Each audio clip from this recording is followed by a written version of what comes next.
Amén. Entonces vamos a abrir nuestras Biblias. Romanos, capítulo 1, verso 1 al 7. Romanos, capítulo 1, versos 1 al 7. Vamos a leer.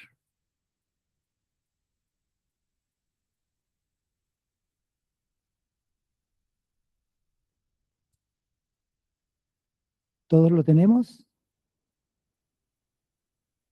Romanos 1, 1.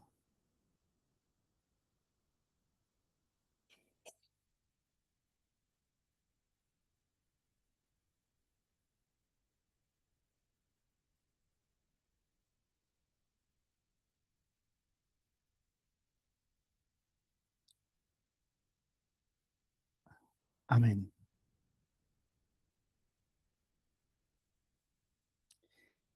Doy lectura. Dice así: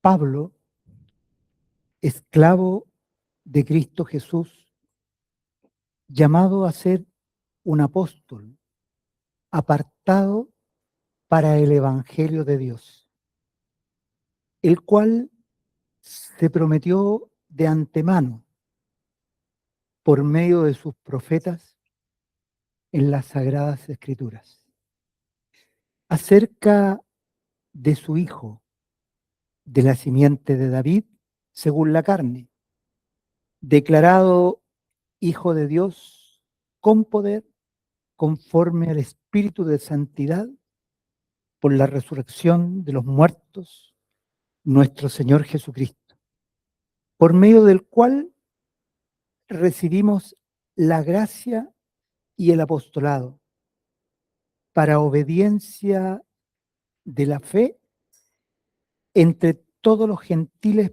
por su nombre, entre los cuales sois también vosotros llamados de Jesucristo.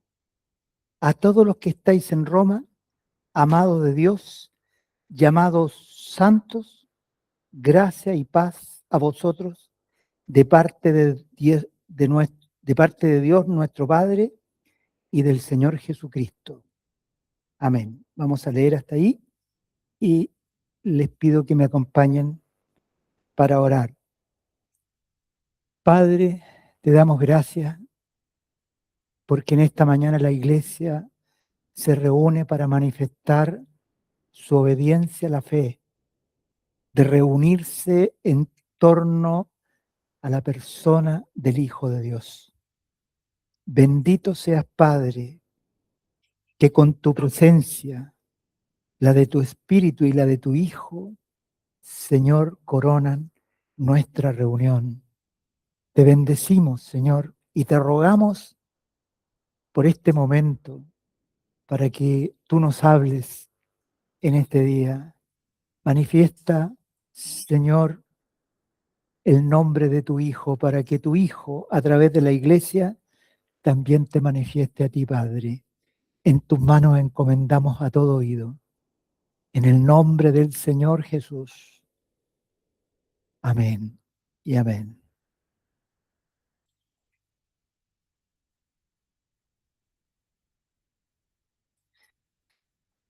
He abierto la carta que escribió el apóstol Pablo a la iglesia en Roma. En ella manifiesta el deseo de ir a verlos, ¿no? Pero junto con eso escribe una carta larga y en ella describe el Evangelio. Es el documento que contiene el Evangelio en toda su esencia y completo. Al leer en esta mañana el primero, digamos como la introducción, los saludos, queremos manifestar el significado del Evangelio, aquellas cosas que hemos escuchado de siempre, y para mí no me es difícil repetir las mismas cosas, ¿no? Porque el Evangelio no es de novedades, sino que está plasmado en el libro de Dios y es la doctrina de los apóstoles. Así que parto con, con la primera palabra. Aquí en mi Biblia dice Pablo. En las cartas antiguas, las cartas empezaban al revés que las cartas nuevas, porque en las cartas nuevas, muchos de acá ya no saben lo que era una carta. Algunos que nos tocó escribir cartas, nosotros poníamos la firma al final, ¿se acuerdan? ¿Ah?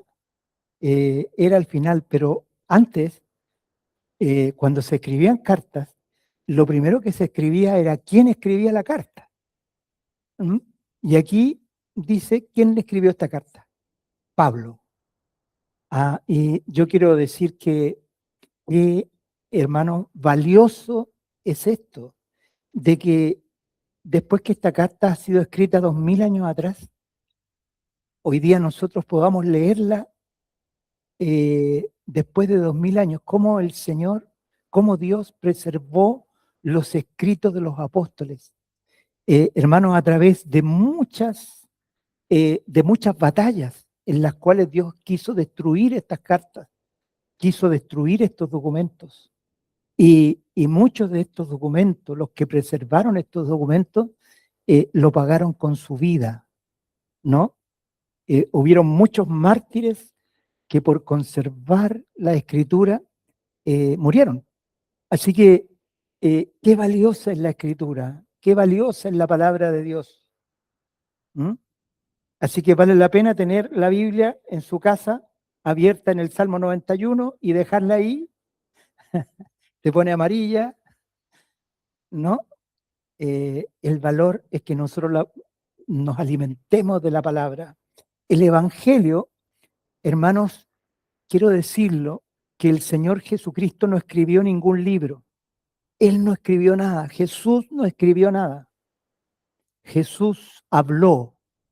Jesús anduvo entre nosotros. A veces el Señor, sin decir nada, estaba hablando. Por ejemplo, la madrugada aún estaba oscura y el Señor, ¿qué estaba haciendo? Estaba orando. ¿Ah? Es una acción, es una palabra. O cuando le pedían que apedreara a una mujer y él no respondía, sino escribía en tierra, él habló. Pero todo lo que él habló, que fue el evangelio que trajo del cielo, que no era de él, sino era del Padre, él se lo transmitió a sus discípulos. Y sus discípulos escribieron no lo que ellos querían, sino que ellos escribieron lo que escucharon del Señor. Y esos documentos nos han llegado hasta nosotros. Entonces, cuando nosotros abrimos esta palabra, hermanos, nosotros debemos amar este libro. Nosotros no solamente debemos tener la Biblia en nuestras casas de adorno, sino que hay que abrirlas, hay que leerlas, porque ellas contienen el Evangelio de Dios. Pablo.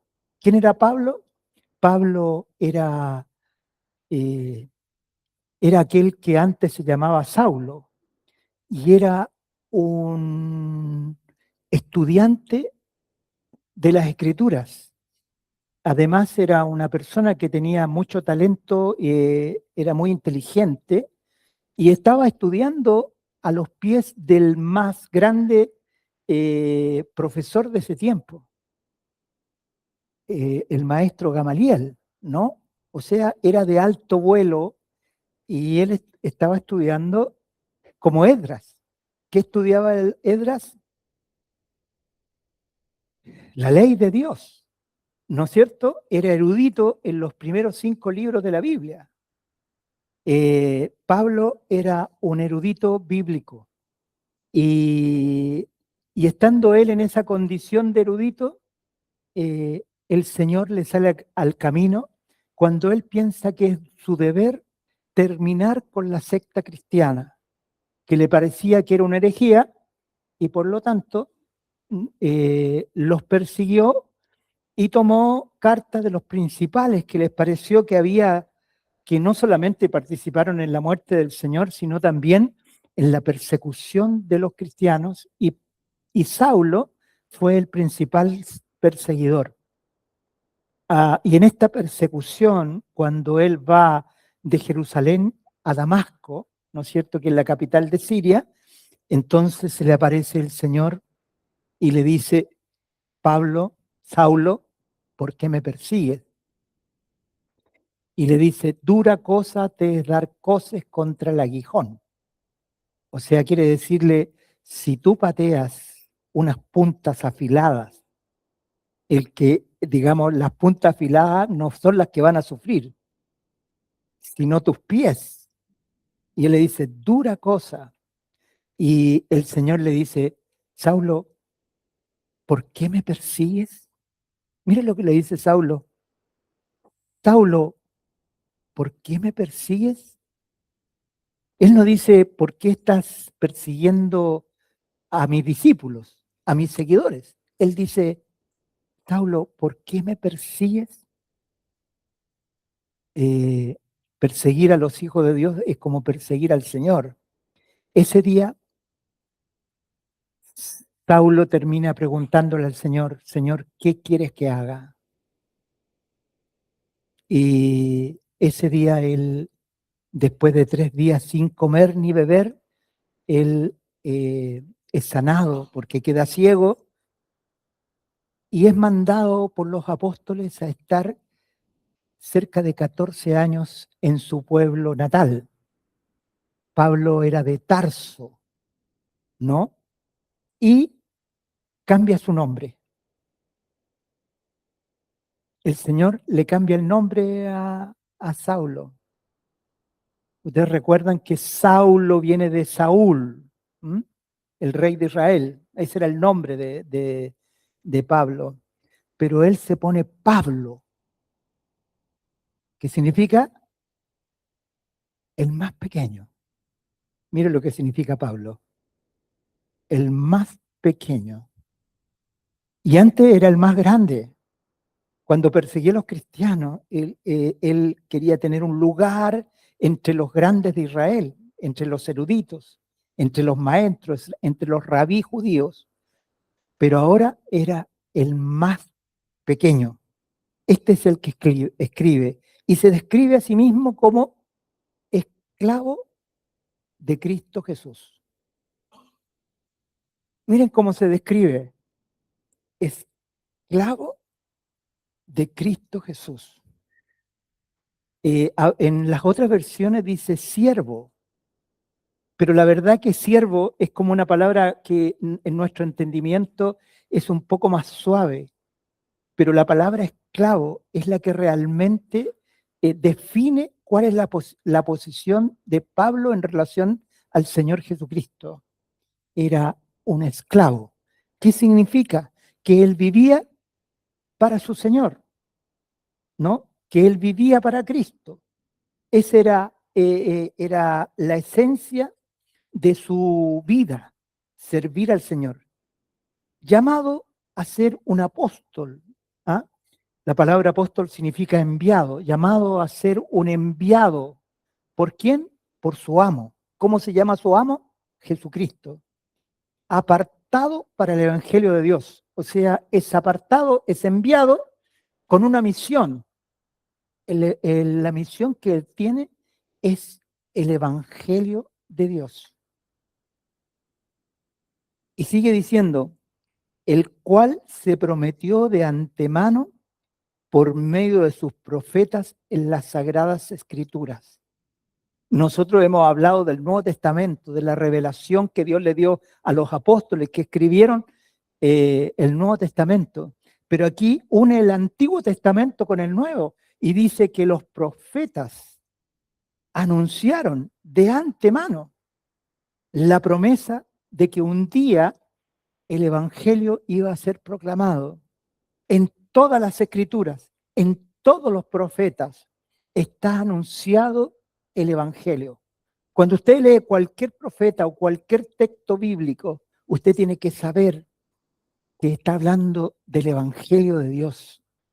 Estaba prometido. Hebreo lo dice de una manera diferente. Dice, Dios habiendo hablado muchas veces y de muchas maneras a nuestros padres por los profetas, en estos últimos días nos ha hablado por medio de su Hijo. O sea, cuando dice, mire, muchas veces, cuando ustedes ven a Moisés en el año 1400 antes de Cristo, o cuando ustedes ven los escritos de David, el año 1000 antes de Cristo, o ves los escritos de Malaquías, acerca entre el año 350 más o menos antes de Cristo.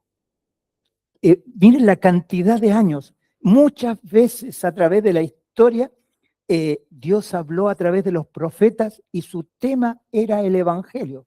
Y luego dice, de muchas maneras. Por ejemplo, ¿qué significa de muchas maneras? Cuando ustedes leen el libro de Isaías, ustedes ven que el Señor directamente dice que Jesús iba a nacer de una mujer virgen. Además, otro profeta dice que va a nacer en Belén. Otro profeta dice, Isaías dice cuándo va a morir y cómo va a morir.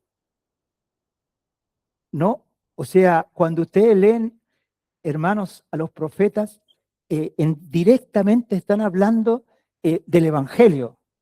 Ahora, hay otras maneras en que Dios habla en el Antiguo Testamento.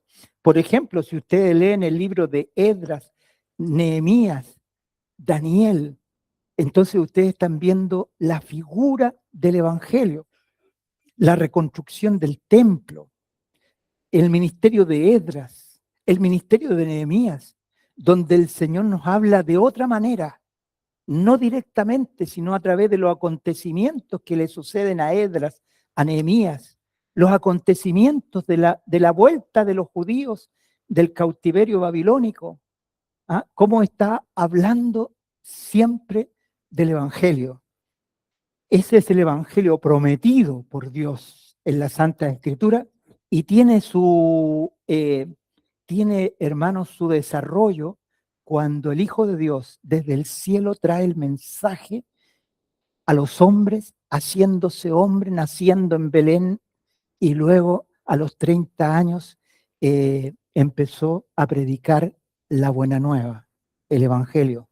Esto que estaba oculto por Dios, que había sido anunciado en las Santas Escrituras, pero que tiene su desarrollo cuando el Hijo de Dios se hace hombre y anda entre nosotros y predica el Evangelio, y luego muere, va al lugar de los muertos, se levanta de los muertos, resucita y se levanta hasta los cielos y se sienta en los cielos. Y después de 10 días derrama el Espíritu Santo sobre los creyentes. Ahí está resumido el Evangelio. Y podría yo irme a sentar, ¿no? Pero miren lo que sucede. Aquí dice que está prometido en el pasado, pero el versículo 3 dice, ¿cuál es el contenido del Evangelio? ¿Y cuál es el contenido del Evangelio? El contenido del Evangelio es acerca de su Hijo.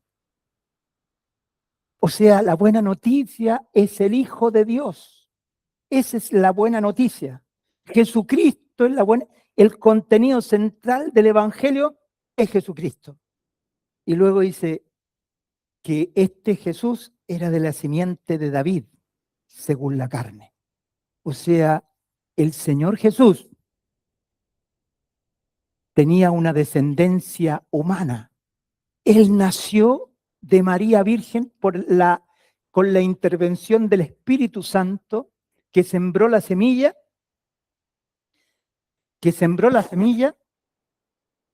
en la matriz de María, hermanos. Y entonces, según la carne, venía de la descendencia de los reyes de Israel. Recuerden que la descendencia de Judá, de la cual venía David, Y Dios le hizo una promesa a David, que de su simiente iban a venir los reyes y el Mesías. De hecho, a Jesús se le llama el Hijo de David, por ese motivo. Era de la humanidad, era de la simiente humana, pero también Jesús era Dios, ¿no? Dios se manifestó a los hombres. ¿Mm? Es muy interesante, hermanos, en Israel, cómo hay un movimiento que cree en Jesucristo. Y para los judíos, cuando usted le dice que Jesucristo es Dios, para ellos es como que le pegaran un golpe en la guata, por no decir una patada, ¿no? A ellos eso ¿cómo decir? Los violenta. Cuando nosotros decimos Jesús, para nosotros acá sabemos que Jesucristo es Dios, ¿no es cierto? ¿Mm? Pero para ellos es una violencia. Pero el otro día estaba escuchando a una mujer cristiana, judía, y ella tomaba los 10 mandamientos. Y me dio mucho gusto cuando ella habló en hebreo lo que dice la Biblia. Y ella leyó en hebreo cuando dice, no tendrás dioses ajenos delante de mí. Y dice, esto es lo que dice la versión que nosotros leemos, pero la versión judía dice, no tendrás dioses ajenos delante de mi cara. Mire lo que dice el hebreo, delante de mi cara. Y ella decía que la cara de Dios, la cara de la divinidad, era Jesucristo. Es exactamente lo que dice la Escritura, que Él es la imagen de Dios. No, es Dios. Es Dios junto con el Padre y con el Espíritu Santo. Y contradecimos que Dios no es uno o decimos que Dios es uno. Hermano, decimos que Dios es uno. Es una unidad. 3 personas diferentes, pero un solo Dios. Fíjense, el Hijo es la cara, es la imagen del Padre. Bendito es el Señor para siempre. Y entonces el Evangelio habla de aquel que desde la eternidad vivió en el cielo, pero que luego se hizo hombre. ¿Mm? Y ustedes ven la cantidad de herejías, hermanos. Por ejemplo, el marianismo. ¿Qué dice el marianismo? Que Jesús que tiene una madre. Hermano, eso es una herejía.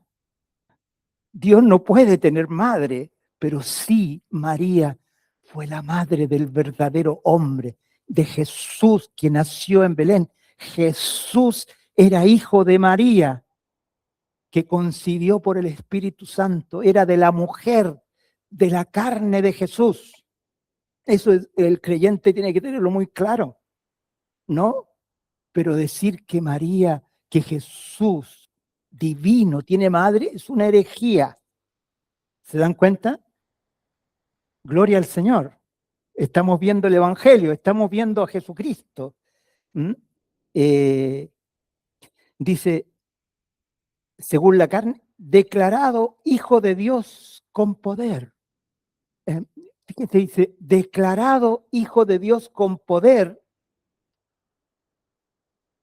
conforme al Espíritu de Santidad, por la resurrección de los muertos. O sea, ¿acaso antes de que Él resucitara no era el Hijo de Dios? Era el Hijo de Dios. Pero ¿saben? Cuando Él se levantó de los muertos, fue declarado por el Padre, este es mi Hijo, públicamente, este es mi Hijo. ¿Y qué hizo el Hijo de Dios? Venció al diablo, venció al pecado, venció la muerte, venció a la carne. Es declarado Hijo de Dios. Y para nosotros es un gusto poder declararlo junto con el Padre. La iglesia se hace uno con el Padre y dice, Jesús es el Hijo de Dios. Ese Hijo es con H, ese Hijo, la H no es minúscula, es mayúscula. es el Hijo de Dios. Bendito es el Señor por la resurrección de los muertos, nuestro Señor Jesucristo, por medio del cual recibimos la gracia y el apostolado. Hermanos, ¿qué es recibir la gracia? ¿Qué significa la gracia de Dios? La gracia de Dios tiene 3 dimensiones que el pueblo de Dios tiene que conocer y tiene que saber. La primera dimensión, hermanos, tiene que ver con la condición humana después del pecado de Adán. Cuando Adán pecó, los hijos de Adán nacieron muertos y pecaron, ya que, hermanos, se transformaron en impíos e injustos. Dios acusa a la humanidad de 2 cosas, de impiedad e injusticia. Cuando Adán pecó, la raza de Adán, hermanos, solamente pudo pecar por una razón muy importante, porque no tenían a Dios. Sin Dios. Cuando otro judaísmo que me gustaría, que es muy interesante, hermanos, en el libro de Génesis, cuando la Escritura dice que el Señor creó la vida marina, Él menciona el mar. Cuando dice que creó los animales, la Escritura dice, habla de la tierra. Pero cuando Dios creó al hombre, no habla ni de la tierra ni del mar. ¿Saben por qué, hermanos? Porque el hombre fue creado para Dios, de Dios y para Dios. Entonces, el día en que el hombre se transformó en impío y por ser impío cometió injusticias, se separó de Dios. Esas 2 cosas lo separaron de Dios. La injusticia significa que el hombre se transformó en pecador. Y la impiedad significa que vivió en pecado. Nosotros en el libro de Romanos, cuando leemos hasta el capítulo 5, verso 11, nosotros encontramos que el Espíritu Santo habla de pecados. Pero cuando leemos del capítulo 5, 12 al 8, nosotros encontramos que Dios habla de pecado. Entonces, hermanos, ¿cómo el Señor podía restaurar al hombre muerto en delitos y pecados, separado de Él, que no podía tener vida? No había nada que el hombre pudiera hacer para restaurar su relación con Dios. No podía provenir de nosotros. No había ningún hombre que pudiera llegar a la altura de Dios porque se había transformado en pecador y vivía en pecado. Entonces tenía que venir solamente algo de las alturas, y eso es el Evangelio, hermanos. El Evangelio es la restauración de Dios, es que Dios amó al hombre y su propósito eterno era vivir con él, lo creó para él. Entonces, lo primero que tenía que restaurar era la justicia. Miren lo primero que tenía que restaurar. Una de las cosas básicas, del Evangelio, hermanos, es la condición caída del hombre. El hombre no tiene nada que ofrecerle a Dios. El hombre en sí mismo no tiene nada, pero Dios lo amó y envió su Hijo al mundo. Y cuando el Señor Jesucristo vino al mundo, primero vino a redimir al hombre, a sacarlo de su condición de pecadores, a librarlo de sus pecados. ¿Y cómo lo hizo? Siendo que Dios no puede tener por justo al injusto. Entonces lo que hace es que su Hijo muere en una cruz, culpable. Aunque Él no tenía pecado, Él llevó nuestros pecados en la cruz. Y mediante su muerte en la cruz, Dios condenó, Dios nos acercó a Él, ya que consideró que todo aquel que cree en Jesús ha sido justificado. La palabra justificado significa hecho justo. ¿Cómo Dios hace justo? ¿Cómo Dios hace justo al hombre? Por medio de Jesucristo, por la fe. Cuando una persona pone su fe en el Señor Jesucristo, entonces en los cielos se ve como un justo. El hombre no es justo porque hace cosas, sino el hombre es justo porque cree en aquel que nos libertó de la injusticia, muriendo en la cruz y derramando su sangre preciosa. La sangre del Señor Jesús nos ha comprado para Dios y Dios ha hecho un pacto con nosotros basados en la sangre, en su sangre. Y en ella ha decretado perdón para todo el que cree. Entonces nosotros hemos alcanzado la gracia. Esta gracia está, hermano, para todos los hombres, porque el Señor Jesús murió por todos los hombres. Y por eso se predica el Evangelio, porque el mensaje del Evangelio es venid, venid al Señor, arrepentíos y recibid el perdón de los pecados. Y quiero decir algo respecto al arrepentimiento, hermano. Porque a veces nosotros pensamos que nosotros nos tenemos que arrepentir de los pecados.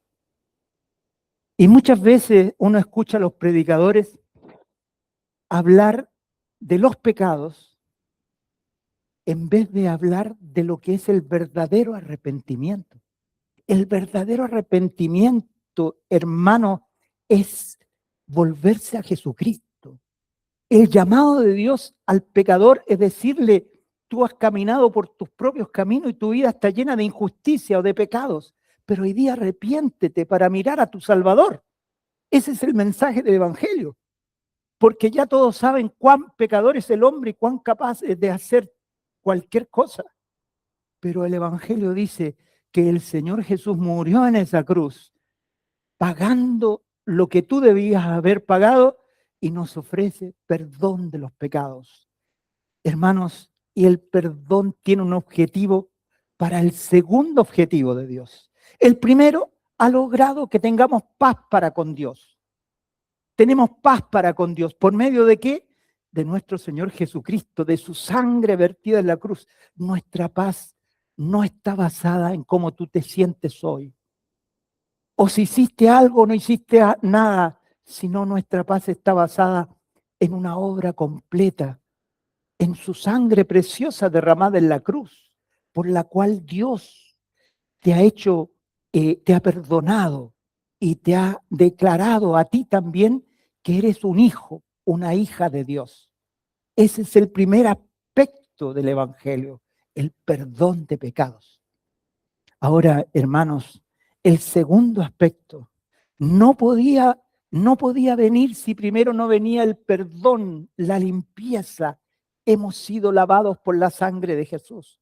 Pero el segundo aspecto, hermanos, que trató el Señor en la cruz es la condición de la impiedad, que en el libro de Romanos se llama pecado, sin ese. Pecados son los actos injustos que comete el hombre contra Dios. Pero pecado es la condición de vivir sin Dios. Y en la Biblia se le llama impiedad. La palabra impiedad significa sin Dios.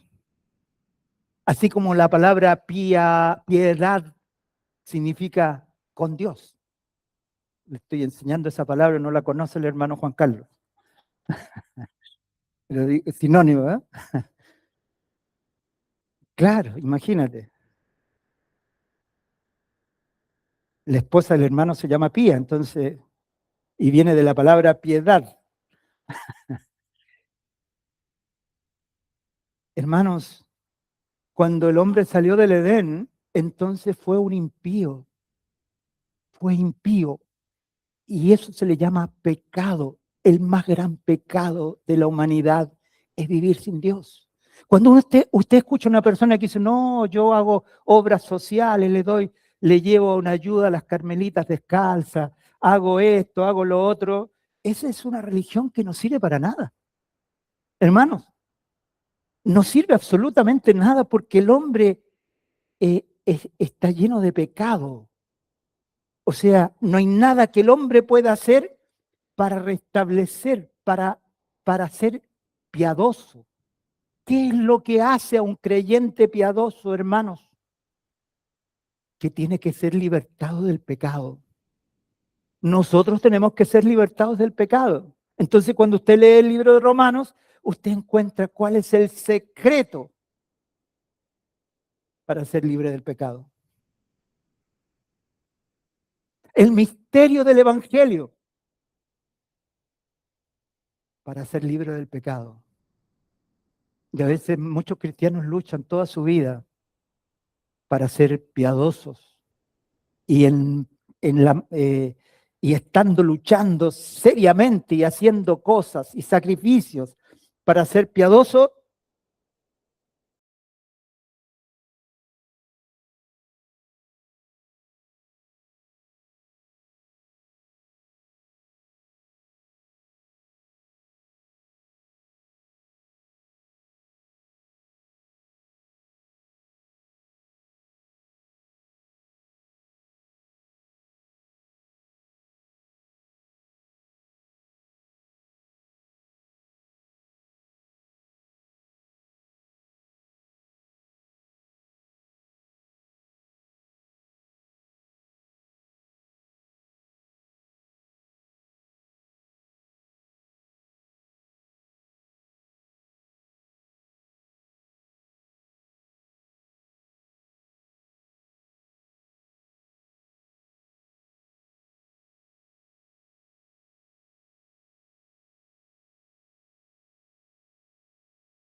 sin pecados, sucede algo en el cielo, hermanos. El Espíritu Santo viene sobre ella.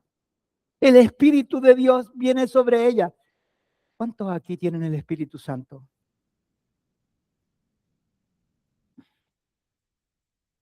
El creyente tiene que tener el Espíritu Santo si ha creído en Jesús.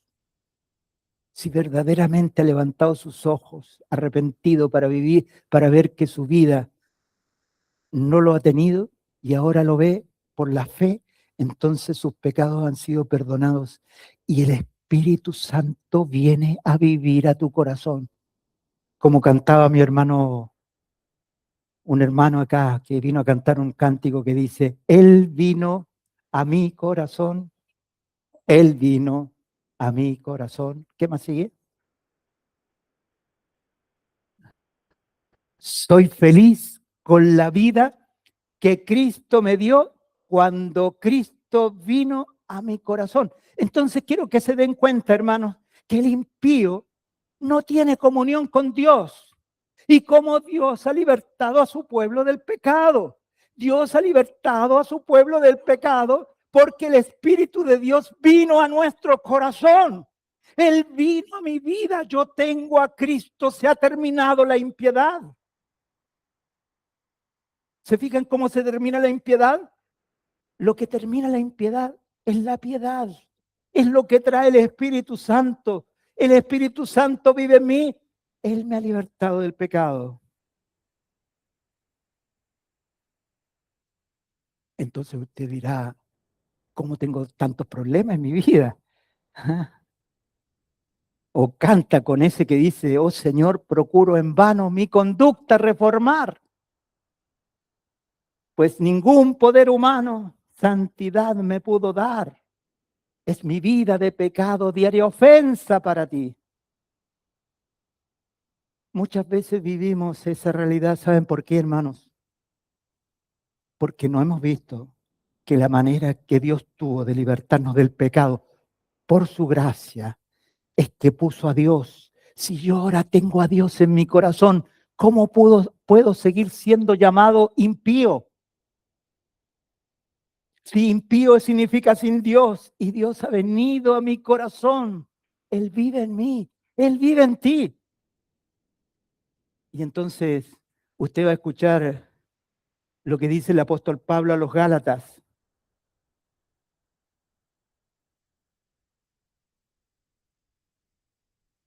Mire lo que dice el apóstol Pablo a los Gálatas. Dice, si vivís por el Espíritu, andad también por el Espíritu. Mire lo que le escribió a la iglesia de Galacia. ¿Y saben por qué le escribió eso a la iglesia de Galacia? Porque Dios los había perdonado por la fe en Jesucristo y los había libertado por medio del Espíritu, haciéndolos piadosos. Pero ellos dijeron, el Espíritu por este lado y ahora yo empiezo a guardar la ley. Habían dejado la libertad. La libertad del pecado no proviene por guardar la ley. No viene porque tú ahora estás haciendo cosas mejor, sino la libertad del pecado, hermanos, es saber que hay otro delante de mí y que yo ya no vivo para mí, sino vivo para Él. Entonces el creyente vive teniendo la conciencia de Cristo. Él me sacó de la vida impía de una manera gloriosa por el Espíritu Santo que trajo al Hijo de Dios a vivir a mi corazón. Y entonces, si yo vivo por el Espíritu, la vida del Espíritu nos ha provenido de la sangre, pero la libertad del pecado nos ha venido por el Espíritu de Dios que nos ha sacado de la impiedad. Pero a veces nosotros vivimos como impíos, habiéndonos dado el Espíritu. Ustedes me entienden, hermanos. A veces seguimos viviendo, ¿y saben cómo es eso? No tener conciencia que ahora nuestra vida está a nuestro lado.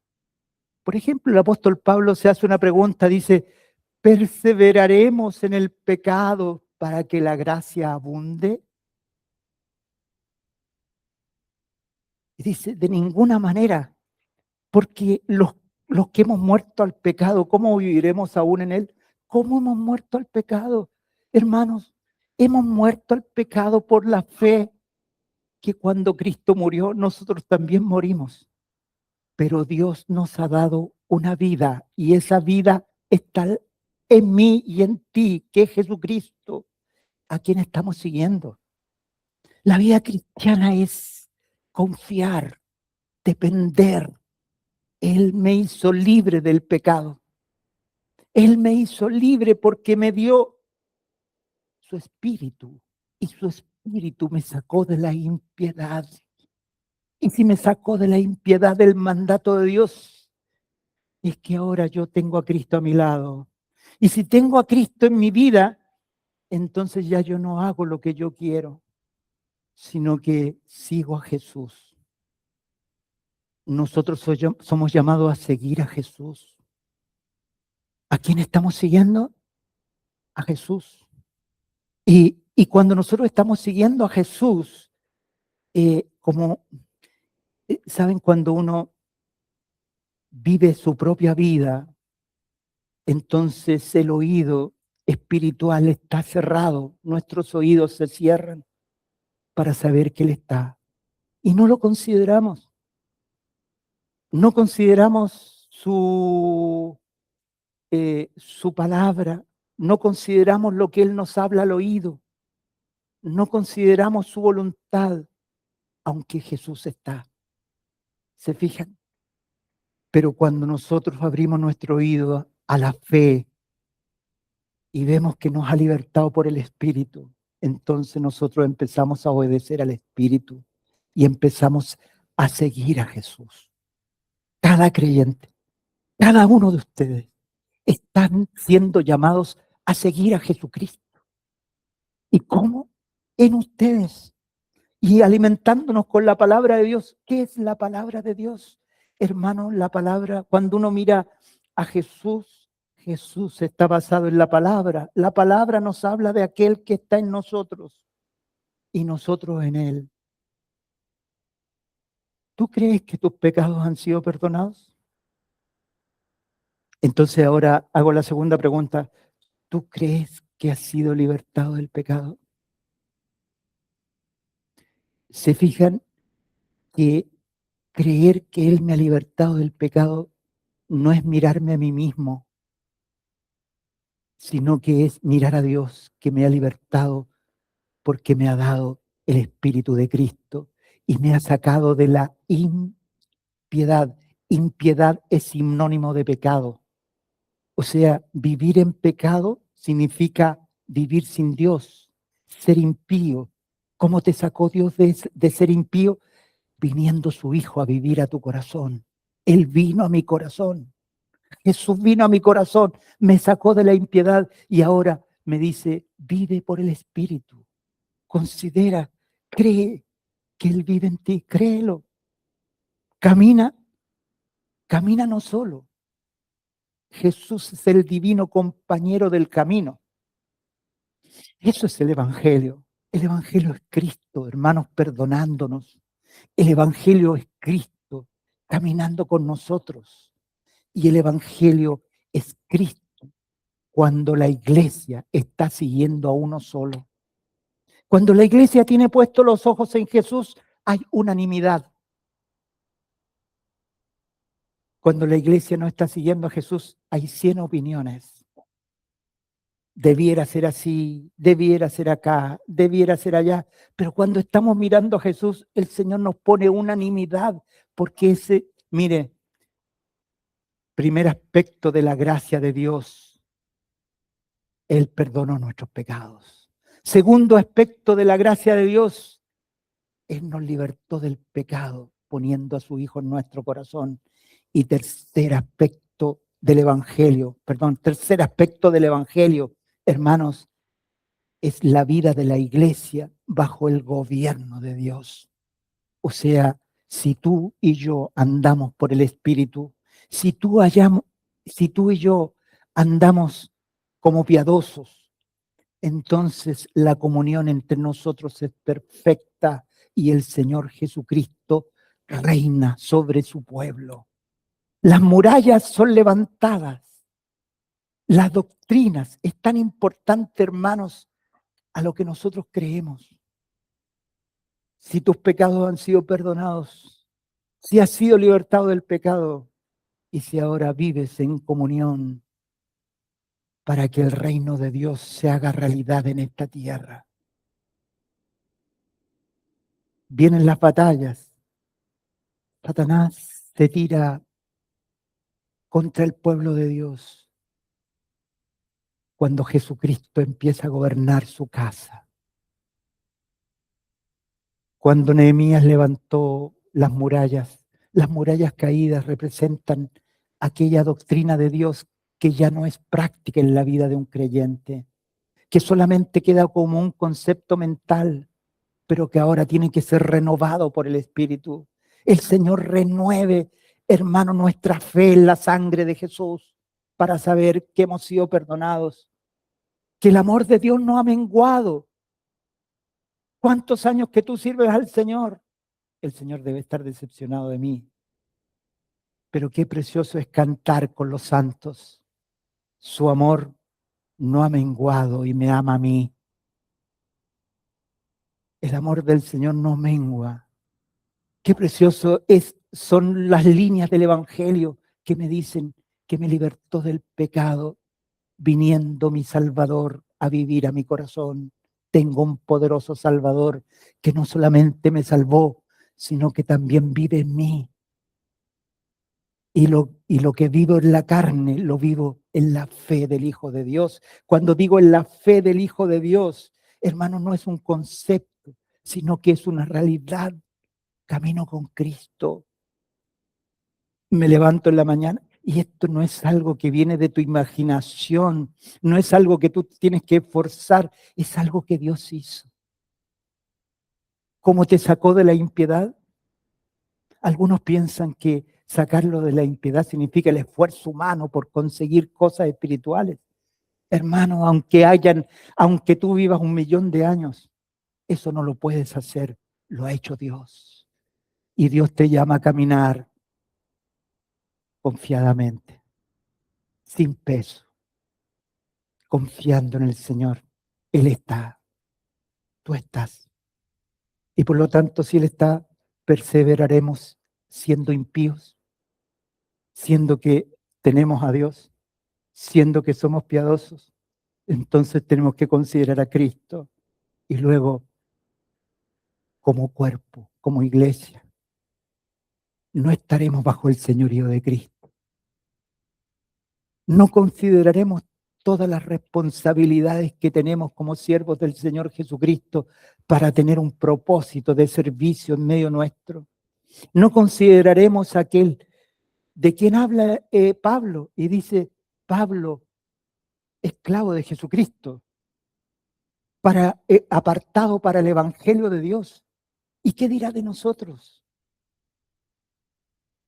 Lilita, esclava de Jesucristo, para servir a los hermanos, para Dinita, para servir el desayuno.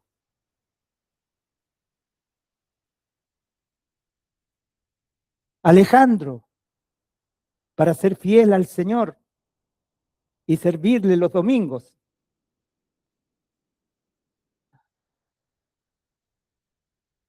Cada uno de nosotros, hermanos, estas tres cosas son una posesión de la iglesia.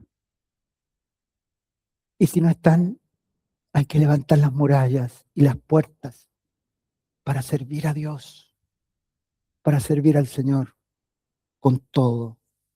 Bendito es el Señor, hermanos.